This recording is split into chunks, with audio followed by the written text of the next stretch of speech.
In Cherokee, officials say that improperly disposed fireworks resulted in a house fire that happened overnight.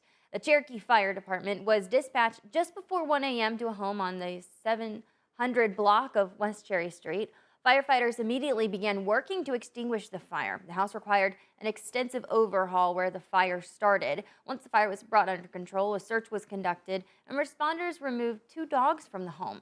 Two cats were also found during a second search. Officials say all four animals appeared to be okay and that no one was home at the time of this fire and no injuries were reported.